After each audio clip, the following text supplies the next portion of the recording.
எல்லோருக்கும் வணக்கம். விருதுநகர் மாவட்டம் என்பது தமிழ்நாட்டில் மிக சிறப்பு மிக்க ஒரு மாவட்டம்.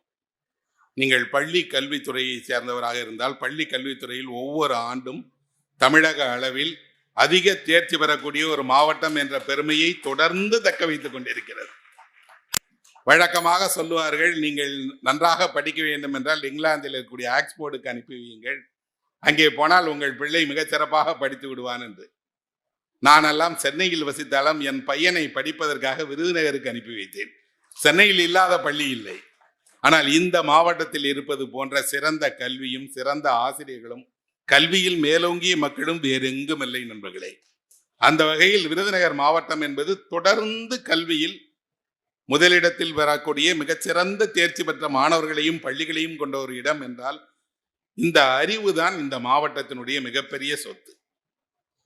இந்த மாவட்டத்தில் இருக்கக்கூடிய மக்கள் பெருமளவு மக்கள் எளிய மக்கள், விவசாயிகள், தொழிலாளிகள், வணிகர்கள், இன்னும் சொல்ல போனால் பெரும் செல்வந்தர்களோ மிகப்பெரிய தொழிற்சாலையை நடத்துபவர்களோ இங்கு இல்லை. ஆனால் அந்த எளிய குடும்பத்து மக்களுக்கு தன் பிள்ளைகளுக்கு கொடுப்பதற்கு ஒரு சொத்து வைத்திருக்கிறார்கள், அது படிப்பு தான். இந்த ஊரில் இருக்கக்கூடியவர்களில் யாராக இருந்தாலும் அவர்கள் தன் பிள்ளை எவ்வளவு படிக்க வேண்டும் என்றாலும் படிக்க வைப்பார்கள். அதிலும் விருதுநகரில் இருக்கக்கூடிய வணிக சமூகத்தில் இருக்கக்கூடிய தனி சிறப்பு என்ன என்றால் அவர்களை வெளிநாட்டுக்கு அனுப்பி படிக்க வைத்து அவர்களுக்கு கல்வியில் எவ்வளவு மேன்மையை அடைய வைக்க முடியுமோ அவ்வளவு அடைய வைத்து அவர்களுக்கு உரிய அதே தொழிலையே மரபாக தொடரவும் செய்வார்கள். அந்த அறிவுதான் சொத்து என்றால் அந்த அறிவை தருவதில் முதலிடம் வகிக்கக்கூடியது எது என்றால் புத்தகம்தான். அதிலும் புத்தகம் படிப்பதன் வழியாக நாம் பெறுகிற அறிவு என்பது ஒரு ஆசானிடம் நேராக கற்பதற்கு நிகரானது. நீங்கள் எவ்வளவு புத்தகம் படித்திருக்கிறீர்கள் என்பது நீங்கள் சொல்ல வேண்டியதில்லை. உங்கள் தோற்றத்தில், உங்கள் செயலில், உங்களுடைய ஒவ்வொரு விஷயத்திலும் அது வெளிப்படும். கிராமத்து மனிதர்களிடம் போனால் அவர்கள் ஒருவரை பார்த்த உடனே சொல்லிடுவாங்க, என்ன அப்படின்னா, இவரை பார்த்தாலே தெரியுது படித்தவர்னு. அவர் என்ன நெற்றியில் தான் படித்த பட்டத்தை எழுதியிருக்கிறாரா என்ன? இல்லை. எந்த முகத்தில் கவலை இல்லையோ, எந்த முகத்தில் எதையும் எளிதாக ஏற்றுக்கொள்ளக்கூடிய மகிழ்ச்சி இருக்கிறதோ, எந்த முகத்தில் ஒன்றை சீர்தூக்கி பார்க்கக்கூடிய ஞானம் இருக்கிறதோ அந்த முகம் படித்தவருடைய முகம். அதை பார்த்த உடனே தெரிந்து விடுகிறது என்னென்றால் இவர் படித்தவர் என்று. ஆனால் காலம் எப்படி மாறி இருக்கிறது என்று பார்த்தால் இன்றைக்கு படிக்காதவர்களுடைய முகத்தில் தான் அந்த தெளிவு இருக்கிறது. படிக்காத மக்களுடைய முகத்தில் தான் அந்த ஞானம் இருக்கிறது. படித்த முகங்களிடம் கவலை, கோபம், வருத்தம். தனியாக அமர்ந்திருக்கக்கூடிய யாராவது ஒருவரை நீங்கள் ஒரு சில நிமிடங்கள் திரும்பி பாருங்கள், அவர் முகத்தில் காரணமே இல்லாமல் வருத்தம் இருக்கும், கோபம் இருக்கும், சோகம் இருக்கும். எந்த ஒன்றும், அது நல்ல விஷயமும் கெட்ட விஷயமும் எதுவாக இருந்தாலும் முதலில் நமக்கு தோன்றுவது அது நமக்கு பிடிக்கவில்லை என்பதுதான். ஒரு திரைப்படம் வருகிறது, வர்றதுக்கு முன்னாடியே அது பிடிக்காமல் போயிடும். ஒரு இசை கேட்கிறோம், கேட்பதற்கு முன்னாடியே பிடிக்காமல் போயிடும். படித்த மனிதர்களுடைய மனதில் கள்ளம் புகுந்து விட்டது. படித்த மனிதர்கள் திருடுகிறார்கள், படித்த மனிதர்கள் தவறு செய்கிறார்கள் என்றால் ஒரு சமூகம் அஞ்சி பயப்பட்டு தன்னை திரித்துக் கொள்ள வேண்டிய அவசியத்தில் இருக்கிறது என்று அர்த்தம். இருள் படிவது என்பது எதிலும் இருள் படியும். இருள் படிவதற்கு என்று ஒரு தனி பொருள் கிடையாது.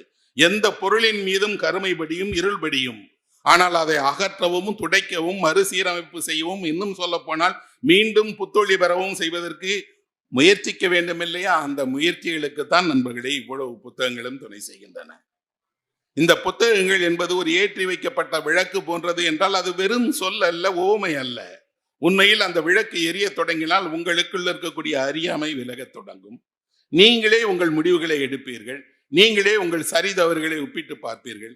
எல்லாவற்றையும் தாண்டி இந்த வாழ்க்கை நமக்கு வழங்கி இருக்கிறது ஒரே ஒரு வாழ்க்கை, இன்னொரு வாழ்க்கை கிடையாது. இன்னொரு முறை நீங்கள் இதே தந்தை தாய்க்கு பிள்ளையாக பிறக்க முடியாது, இதே சகோதரர்களுடன் பிறக்க முடியாது, இன்னும் சொல்லப்போனால் இதே ஆசிரியரிடம் இன்னொரு பிறவியில் பாடம் கற்பிக்க முடியாது. எல்லாமும் ஒரு முறைதான் என்றால் இந்த வாழ்க்கையை நீங்கள் எவ்வளவு பயனுற, எவ்வளவு சிறப்பாக, எவ்வளவு மேன்முடையதாக்கி கொள்ள வேண்டும். அப்படி இல்லையே. நாம் கோபத்தோடு, சண்டை சச்சரவுகளோடு, அதிகம் பிணக்குகளோடு, அதிகம் விரோதத்தோடு, இன்னும் சொல்ல போனால் எதிர்மறையான எண்ணங்களோடையே வாழ்கிறோம் என்றால் நம்மை சரி செய்து கொள்வதற்கு, உடலுக்கு நோவு என்றால் நீங்கள் மருத்துவரை நாடி சரி செய்து கொள்கிறீர்கள் இல்லையா? அதுபோல உங்களை சரி செய்து கொள்வதற்கு நூல்கள் தான் மிகப்பெரிய துணையாக இருக்கின்றன. தமிழ்நாட்டில் இருந்து ஒருவர் உலகமெல்லாம் சுற்றினார். உலகம் சுற்றும் தமிழன் என்று அறியப்பட்டார். அவர் பெயர் ஏ.கே. செட்டியார். அந்த ஏகே செட்டியார் தான் காந்தியை பற்றி காந்தி வாழுகிற காலத்திலேயே படம் எடுத்த ஒரே தமிழர். இன்று நாம் திரையரங்கில் பார்க்கிறோமே ரிச்சர்ட் அட்டன்பரோவினுடைய படம், அது இப்போது எடுக்கப்பட்ட படம். காந்தி வாழுகிற காலத்திலேயே காந்தியை பற்றி ஒரு ஆவணப்படம் எடுக்க வேண்டும் என்று ஊர் ஊராக அலைந்து உலகம் பூராம் தகவல் திரட்டி காந்தி இருக்கும் போதே காந்தி நடக்கிற பாதையில் அவருக்கு பின்னால் கேமரா வைத்து படம் பிடித்த ஒரு மாபெரும் மனிதர் அந்த ஏகே செட்டியார். தமிழர்களுடைய பெருமை என்பது நாம் நினைப்பது போல எளிதானதல்ல. இன்று அல்ல நண்பர்களே, ஒரு 1942 வருடத்திலேயே ஒரு தமிழர் உலகம் முழுவதும் கல்வி கற்று காந்தியின் பின்தொடர்ந்து காந்தியை பற்றி ஒரு ஆவணப்படம் எடுத்திருக்கிறார். அதை பற்றி ஒரு புத்தகமும் வெளியாகி இருக்கிறது, அண்ணலின் அடிச்சுவட்டில் என்ற ஒரு புத்தகம். உங்களுக்கு நேரம் இருந்தால் நீங்கள் அந்த புத்தகத்தை படித்து பாருங்கள். உங்களுக்கு தெரியும் ஒரு படம் எடுப்பதற்காக ஒருவர் எவ்வளவு முயற்சிகள் செய்கிறார், எங்கெல்லாம் போகிறார், எந்தெந்த தடைகளை எல்லாம் செய்கிறார் என்று. அவரை நான் இங்கு குறிப்பிடுவதற்கு ஒரு முக்கியமான காரணம் உண்டு. அவரிடம் ஒரு நல்ல பழக்கம் இருந்தது. அந்த பழக்கத்தை நினைவுபடுத்துவதற்காகத்தான் அவரை இங்கே குறிப்பிடுகிறேன். என்ன பழக்கம் தெரியுமா? அவர் யாராவது ஒருவர் அவர் புத்தகங்களை பரிசாக கொடுப்பார். புத்தகங்களை பரிசாக கொடுக்கும் போது யாருக்கு கொடுக்கிறோமோ அவருடைய பெயரை கேட்பார். உதாரணத்துக்கு சரவணன் என்பவருக்கு புத்தகம் கொடுக்கிறார் என்றால் அன்புள்ள சரவணனுக்கு என்று எழுதுவார். நான் கூட அப்படித்தான் எழுதி கொடுக்கிறேன். ஆனால் ஏகே செட்டியாருக்கு மட்டும் ஒரு தனித்துவம் இருந்தது. என்ன என்றால் அவர் அப்படி எழுத மாட்டார். அன்புள்ள சரவணனுக்கும் அவரது குடும்பத்திற்கும் என்று எழுதி தருவார். புத்தகம் எங்கு சேர வேண்டும் என்பதை அவர் அழகாக புரிந்து வைத்திருக்கிறார். நீங்கள் படிப்பதற்கு மட்டுமல்ல அந்த புத்தகம், உங்கள் குடும்பம் படிப்பதற்கான புத்தகம், உங்கள் பிள்ளைகள் படிப்பதற்கான புத்தகம். வீட்டை தவிர உலகமே தெரியாமல் எப்போதும் உங்களுடைய சமையல் நிலையில் இருக்கிறாரே உங்களுடைய துணைவியார், அவர் படிக்க வேண்டிய புத்தகம். நாளை பிறக்கக்கூடிய உங்களுடைய எதிர்கால தலைமுறை படிக்க வேண்டிய புத்தகம். திருமண அழைப்புதலில் அப்படித்தானே எழுதி போடுறோம். நீங்களும் உங்கள் குடும்பத்தினரும் வாருங்கள் என்கிறோமே. புத்தகத்தில் மட்டும் எதுக்கு அதை வாங்குறவர் பேரை மட்டும் எழுதி அன்புள்ள ராமனுக்கு, அன்புள்ள சரவணனுக்கு என்று அவர் ஒரு மாற்றி உருவாக்கி இருக்கிறார். நான் படித்த போது வியந்து போனேன். ஒருவருக்கு எவ்வளவு தீர்க்கமாக புத்தகம் எங்கே போய் சேர வேண்டும் என்று தெரிந்திருக்கிறது. இந்த மேடையில் நான் ஒரு எழுத்தாளனாக இருக்கிறேன், எனக்கு ஒரு அங்கீகாரம் இருக்கிறது என்றால் அதற்கு மிக முக்கியமான முதற் காரணம் வீட்டில் புத்தகங்கள் அறிமுகமானதுதான். எவர் ஒருவருக்கு வீட்டில் பெற்றோர்கள் வழியாக முதலில் புத்தகம் அறிமுகமாகிறதோ, பெற்றோர்கள் புத்தகங்களையும் அறிவு சார்ந்த உலகத்தையும் உங்களுக்கு அறிமுகம் செய்கிறார்களோ அவர்கள் பாக்கியவான்கள். அவர்களுக்கு அந்த அதிர்ஷ்டம் வீட்டிலேயே தொடங்கி விடுகிறது. அதற்கப்புறம் அது பள்ளியில் அறிமுகமாகிறது, ஆசிரியர்களால் வழிநடத்தப்படுகிறது. அதற்கப்புறம் நீங்களாக தேடி படிக்க தொடங்குகிறீர்கள். ஆனால் புத்தகம் உங்களுக்கு அறிமுகமாக வேண்டிய வயதில் அந்த பையனே நேரா போய் புத்தகம் வாங்கிடுவானா என்ன? அவன் போட்டுக்கொள்வதற்காக பெண் பிள்ளைகளாக இருந்தால் நீங்கள் அந்த பிள்ளை வளர்ந்தால் எந்தெந்த வயதில் போடும் என்பதற்கு நகை வாங்கி சேகரிக்கிறோம். பையனாக இருந்தால் அந்த பையன் பேர்ல ஒரு பணம் போட்டு வைத்து விடுவோம், நாளைக்கு படிப்பதற்கு உதவுமே என்று டெபாசிட் பைகிறோம். இதெல்லாம் அவனுடைய பொருளாதாரம் சார்ந்த, அவனுடைய வாழ்வியல் சார்ந்த மேம்பாட்டிற்கு. ஆனால் அவனுடைய அறிவு மேம்பாட்டிற்கு, ஆளுமை மேம்பாட்டிற்கு என்ன செய்கிறோம் என்றால் எதுவுமே செய்யறதில்லை. பல வீடுகளில் ஒரு புத்தகம் கூட இல்லை. அவர்கள் காகிதங்களை கூட ஒரு சாதாரணமா ஒரு கடலை படித்து தரக்கூடிய காகிதத்தை கூட விரித்து என்ன எழுதப்பட்டிருக்கிறது என்று நான் படித்துத்தான் கீழே போடுவேன். அது கடலை கொடுத்த பேப்பர் தானேன்னு கீழே போட மாட்டேன். ஏனென்றால் அதில் அற்புதமான கவிதையோ அற்புதமான ஒரு கதையினுடைய ஒரு பக்கமோ கிடைக்கக்கூடும். ஆனால் நாம் அந்த மதிப்பையே தெரியாமல் இருக்கிறோம். அந்த மதிப்பை உணர செய்யவும், இன்னும் சொல்ல போனால் அது போன்று புத்தகங்கள் மீது உங்களுக்கு நாட்டம் வர வைக்கவும், நீங்கள் படிப்பதோடு உங்கள் வீட்டில் இருக்கக்கூடிய பிள்ளைகளை படிக்க வைப்பதற்காகத்தான் இந்த புத்தக கண்காட்சிகள். மாவட்டந்தோறும் இப்படி நடத்துகிறார்கள் என்றால் உண்மையில் ஒரு அரசிற்கு நாம் அனைவரும் ஒரு கரவொலி எழுப்பி பாராட்ட வேண்டும். இது எங்குமே நடக்காத ஒரு விஷயம். இந்தியாவின் வேறு எந்த மாநிலத்திலும் மாவட்டந்தோறும் இப்படி புத்தக கண்காட்சிகள் இல்லை. எல்லாவற்றையும் தாண்டி ஒரு மாவட்ட ஆட்சி தலைவரே அமர்ந்து ஒரு கூட்டம் கேட்கிற பண்பு எங்கும் இல்லை.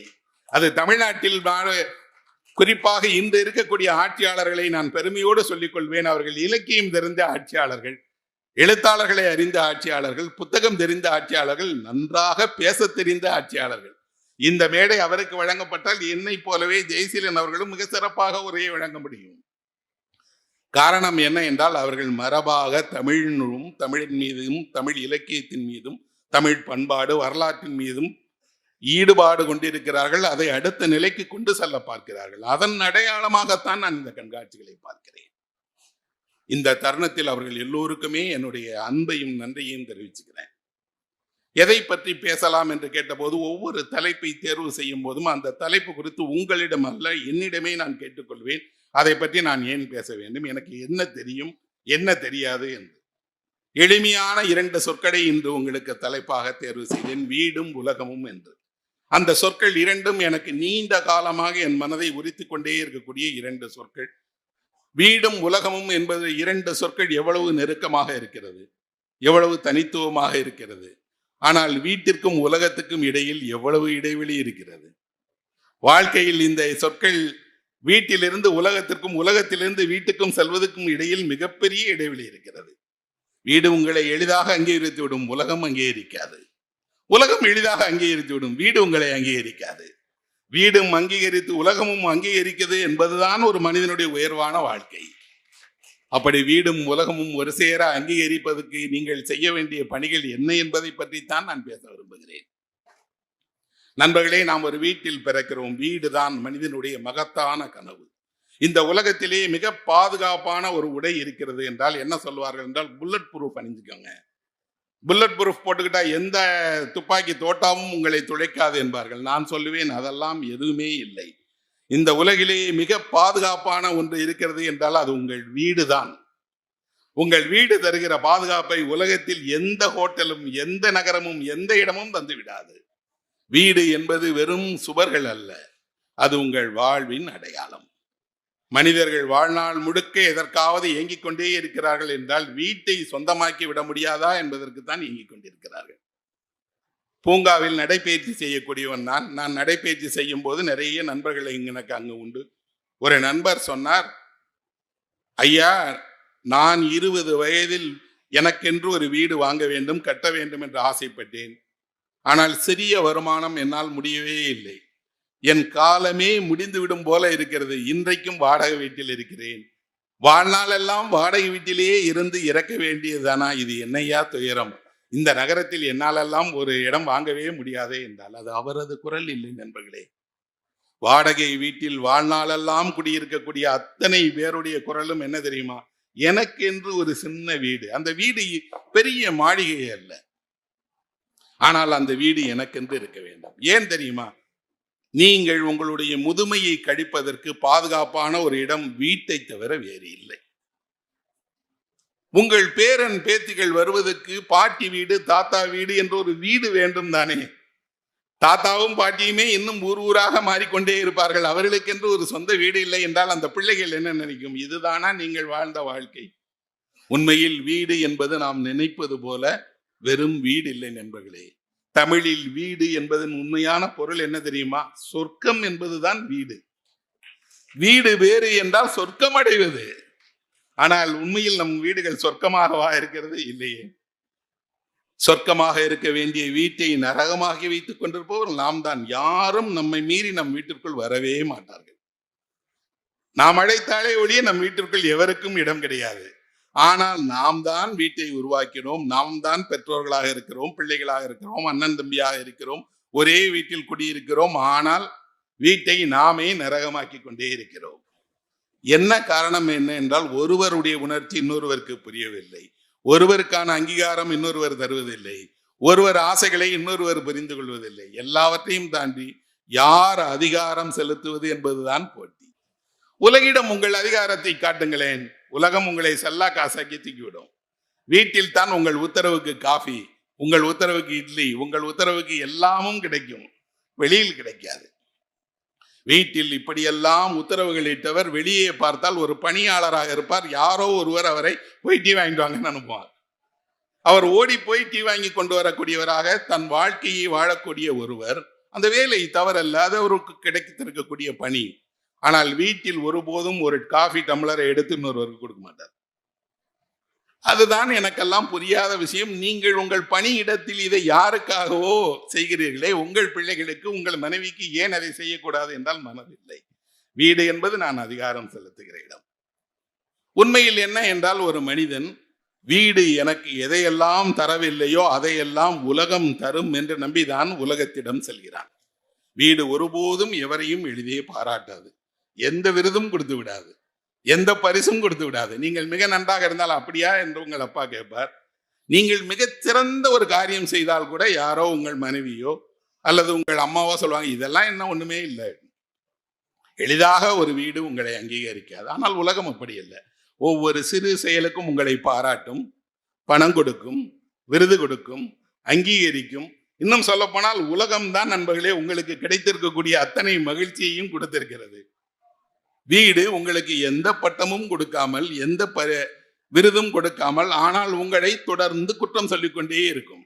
அப்ப நீங்க என்ன நினைப்பீங்கன்னா, வீடு எனக்கு எதையெல்லாம் தர மறுக்கிறதோ அதையெல்லாம் உலகிடம் பெற்றுக் கொள்கிறேன். வெளியே செல்கிறேன், என் வேலையை, திறமையை, எனக்கு இருக்கக்கூடிய படைப்பாற்றலை, எனக்கு இருக்கக்கூடிய முயற்சிகளை கொண்டு உலகிடம் நான் என்னை நிரூபித்து செல்வந்தனாகவோ கலைஞனாகவோ அல்லது மிகப்பெரிய ஒரு ஆளுமையாகவோ இல்லாவிட்டால் ஒரு தலைவனாகவோ மாறி நான் என்னை இந்த உலகிடம் அடையாளம் காட்டுகிறேன் என்று அடையாளம் காட்டிக் கொள்கிறீர்கள். உலகம் சில விஷயங்களை உங்களுக்கு தராது. உங்களுக்கு காய்ச்சல் என்றால் உலகத்திற்கு ஒரு கவலையும் கிடையாது. காய்ச்சல்லாம் எனக்கு என்னப்பா, வேலையை பாரு அப்படிம்பாங்க. எனக்கு கவலையாக இருக்கிறது என்றால் உலகம் ஒன்றுமே செய்யாது. அந்த நேரங்களில் வீடுதான் முதலில் வரும். ஐயோ கவலைப்படுறாரு, ஐயோ தூங்க மாட்டேங்கிறாரு, ஐயோ சாப்பிடாம போயிட்டாரே என்று. எப்பாவது உலகம் நீங்கள் பசியோடு இருக்கிறீர்கள் என்பதற்காக அழைத்து, ஐயோ பசியா இருக்கீங்களா வந்து சாப்பிடுங்கன்னு சொல்லுதான் என்ன? இல்லை. ஆனால் உங்கள் வீடு நீங்கள் பசியோடு இருந்தால் அவர்கள் சாப்பிடுவதையும் தடுக்கிறது. அவர் பசியோடு இருக்கிறாரே என்று தாய் வருத்தப்படுகிறார், பிள்ளைகள் வருத்தப்படுகிறார்கள், வீட்டில் இருக்கக்கூடியவர்கள் எல்லாம் எதனால் அவர் அப்படி இருக்கிறார், அவரை எப்படியாவது சாப்பிட வைத்து விடணுமே என்று இருக்கிறார்கள். அந்த பரிவு, அந்த அன்பு உலகம் தராது நண்பர்களே. என்றால் வீட்டுக்கும் உலகத்துக்கும் இருக்கக்கூடிய அந்த பாதை என்பது நாம் நினைப்பது போல எளிதான பாதை அல்ல. பல நேரங்களில் வீட்டுக்குள் போன உடனே நாம் உலகத்தை மறந்து விடுகிறோம். ஏன்னா உலகம் நமக்கு தேவையே இல்லை. நான் தான் என் வீட்டுக்குள்ள பாதுகாப்பா இருக்கனே. கொரோனால இருக்க 2 வருஷமும் நம்ம வீட்டுக்குள்ளேயே இருந்தோம். வீட்டுக்குள்ளேயே இருக்கும்போது உலகம் என்றே ஒன்று இல்லை. வீதிகளே இல்லை, வாகனங்களே இல்லை, போக்குவரத்தே இல்லை. அதனால் மனுஷனுக்கு ஏதாவது நடக்காம இருந்துச்சா? எல்லாமும் நடந்தது, எல்லாமும் நடந்தது. அப்போ நீங்க வேலை செய்யாவிட்டாலும், நீங்கள் வெளி உலகத்துக்கு போகாவிட்டாலும், எந்த வாகனங்களில் ஏறி பயணம் செய்யாவிட்டாலும் உங்கள் வாழ்க்கை எப்போதும் போல சென்று கொண்டே இருக்கும். இந்த கொரோனாவிற்கு பதிலாக தொலைக்காட்சி நிறுத்தப்பட்டிருந்தால் நீங்கள் என்ன இருப்பீங்க? ஒரு நாள் கூட உங்கள் வாழ்க்கையில் தொடர்பு சாதனங்கள் இல்லாமல் வாழ முடியாது. செல்போன் செயல்படாமல் போயிருந்தால், தொலைக்காட்சி வராமல் போயிருந்தால், திரையரங்குகளில் தெரியுமா இனி திரையிட மாட்டார்கள் என்று நிலை வந்திருந்தால் கொதித்து விடுவார்கள். இதையெல்லாம் விட ஒருவேளை உணவகங்கள் இனிமே கிடையவே கிடையாதுன்னு சொல்லிட்டாங்கன்னா பாதி பேருக்கு சாப்பாடே கிடைக்காம போயிடும். என்றால் நாம் என்ன செய்கிறோம் என்றால் உலகோடு ஒரு வகையான உறவை கொண்டிருக்கிறோம். எதற்கு உறவு உலகு, எதற்கு வீடு என்று வைத்திருக்கிறோம். இந்த இரண்டையும் சமநிலைப்படுத்துவதைத்தான் புத்தகம் திரும்ப திரும்ப பேசிட்டே இருக்கு. புத்தகம் தான் நண்பர்களே உங்களுக்கு வீட்டில் இருக்கும் போது நீங்கள் அடைகிற இன்பத்தை ஏன் உலகிடம் பெறவில்லை என்றால், உலகம் என்பது நீங்கள் வசிக்கும் வீடு மட்டுமில்லை என்பதை சொல்லுகிறது. உலகம் என்பது நாம் அனைவரும் சேர்ந்து வசிக்கிற ஒரு பெரிய வீடு. பழைய வீடுகளில், பழைய குடும்பங்களில் 30 பேர் 40 பேர் ஒரே வீட்டில் வசித்தார்கள். அப்போது அவர்கள் எல்லோருக்கும் பொருளாதார ரீதியாக சிரமம் இருந்தது, வளர்ச்சி இல்லை. இன்னும் சொல்ல போனால் மன வேற்றுமைகள், கருத்து வேறுபாடுகளுக்கு எல்லாவற்றுக்கும் தாண்டி 40 பேர் ஒரு வீட்டில் வாழ்ந்தார்கள். ஆனால் கொஞ்சம் கொஞ்சமாக நாம் மாறி மாறி மாறி இன்று 2 பேர் ஒரு குழந்தை என்று இருக்கிறோம். நம்மிடம் தேடி வரக்கூடியவர்களுக்கு நாம் விரும்பினால் மட்டும்தான் எதையும் அனுமதிக்கிறோம். நாமே இவ்வளவு மாறிட்டோம்னா உலகம் அப்ப எப்படி மாறும்? மாறாம இருக்குமா என்ன? உலகமும் நம்மை போலவே மாறிடுச்சு. என்னன்னா, நான் எதையுமே உனக்கு தரமாட்டேன், நீர் தான் எனக்கு தரணுங்கிற எல்லாமும் விலை கொடுக்கிற பொருளாக மாறிவிட்டது. பழைய பத்திரிகைகளை நான் படிக்கிறேன். பழைய பத்திரிகைகளை படிக்கும் போது 50 ஆண்டுகளுக்கு முன்பு மதுரையினுடைய ஒரு காட்சியை பற்றி ஒருவர் எழுதியிருக்கிறார். மதுரையில் எங்கே சென்றாலும் தண்ணீர் குழாயில் தண்ணீர் சொட்டி கொண்டே இருக்கும். மூடப்படாத தண்ணீர் குழாயிலிருந்து தண்ணீர் கசியும். தண்ணீரை எங்கு வேண்டுமானாலும் மதுரையில் பைப்பில் திருக்கி குடிக்கலாம். நாங்கள் எல்லாம் என் சிறு வயதில் மதுரைக்கு செல்கிற போது மதுரையினுடைய வீதியில் இருந்த திருக்குழாயை திருக்கி அதுல பைப்புல தண்ணி குடிப்போம். அவ்வளவு நன்றாக இருக்கும், அவ்வளவு தண்ணி. இன்றைக்கு மதுரையில் அப்படி எந்த வீதியிலும் தண்ணீரும் கிடையாது, தண்ணீர் தருவதற்கான வசதியும் இல்லை என்கிறார். அது வெறும் தண்ணீர் பற்றி அல்ல. உலகில் எல்லாமும் விலை மதிப்பு மிக்கதாக மாறிவிட்டது, எல்லாவற்றுக்கும் விலை வைக்கப்பட்டு விட்டது என்பது போல நீங்கள் வீடு எதையெல்லாம் உங்களுக்கு கொடுத்ததோ அதையெல்லாம் காட்டுவதற்காக வீடு போல ஒன்றை உருவாக்குகிறார்கள். இப்ப கூட நீங்க எங்கேயாவது போய் ஒரு நல்ல அனுபவத்தை அடைந்தீர்கள் என்றால் நீங்க என்ன நினைக்கிறீங்க? ஃபீல் லைக் எ ஹோம், வீடு மாதிரி இருந்தேன். அது ஏன் வீட்டிலேயே அடையலாமே? அடைய மாட்டோம். ஒரு 20-25 ஆண்டுகள் இருக்கும். அப்போ குஜராத்தில் பூகம்பம் வந்தது. அந்த குஜராத்தின் பூகம்பம் வந்த நாட்களில் அங்கிருந்து பிழைப்பதற்காக நிறைய பேர் அவர்களுடைய பொருள் எல்லாம் இழந்து விட்டார்கள். அவர்கள் பிழைப்பதற்கு வழியே இல்லாமல் வேறு வேறு மாநிலத்துக்கு வந்தாங்க. கொஞ்சம் பேர் சென்னைக்கு வந்தாங்க. வந்தவர்கள் சென்னையில் அந்த பூகம்பத்துக்கு அப்புறம் அங்கங்க நான் பார்த்தேன், நிறைய பேர் கண்ணில் பட்டாங்க.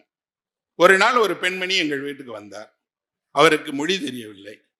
ஆனால் அவர் குஜராத்தியிலே கேட்கிறார், என்ன அப்படின்னா, பழைய நீங்கள் உபயோகித்த ஏதாவது கிழிந்த ஆடைகள் இருந்தால் கொடுங்க, நாங்கள் பயன்படுத்திக்கிறோம். ஏன்னா அவர்கள் ஆடையெல்லாம் போயிருச்சு, அவர்கள் வீடு போயிருச்சு, எல்லா பொருளும் வசதியும் போயிருச்சு.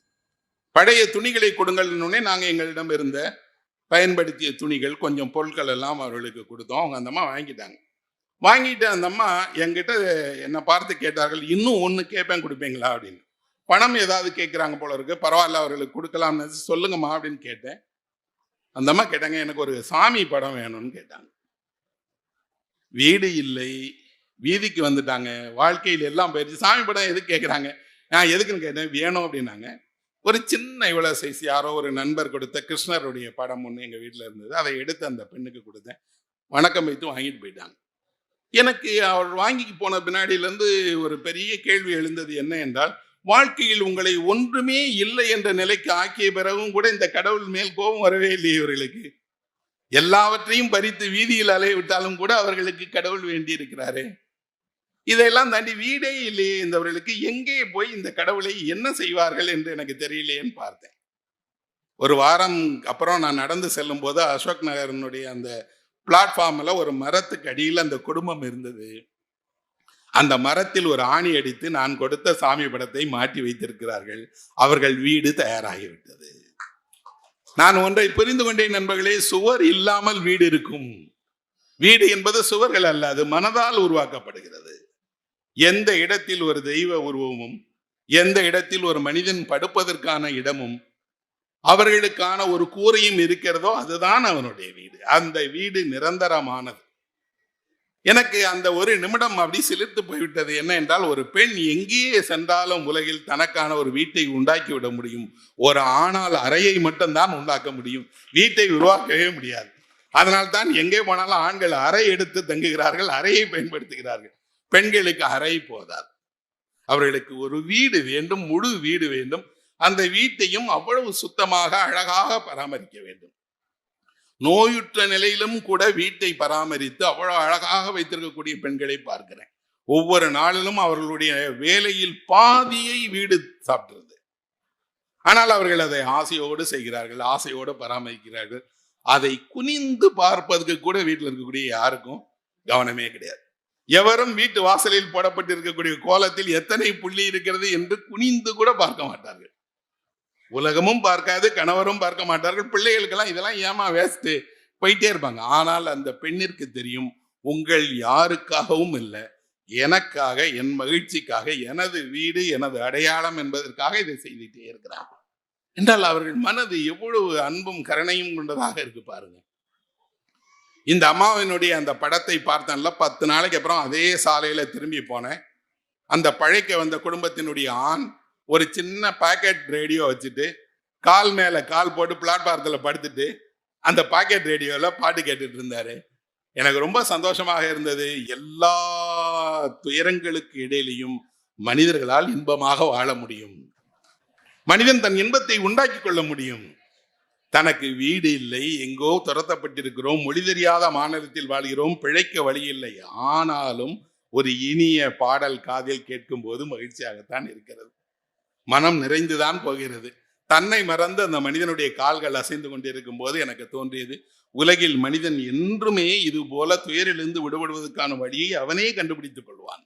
அவனுக்கே தெரியும், அவனே அதிலிருந்து விடுபடுவான். ஆனால் அதை விடுபடுவதற்கு துணை செய்கிற விஷயங்கள் தான் வேண்டும். இவர்கள் துரத்தப்படாமல் இருக்கணும். இந்த நடைபாதையிலிருந்தும் இவர்கள் துரத்தப்படும் போதுதான் அவர்களுக்கு எங்க போறதுன்னு தெரியல. ஆனால் அவர்கள் எங்கோ ஒரு போக்கிடத்தை கண்டுபிடிச்சிட்டாங்க. அதனால தான் நான் என் பயணத்துல பார்த்திருக்கேன், எங்கெங்கோ ஆள் வசிக்கிறாங்க.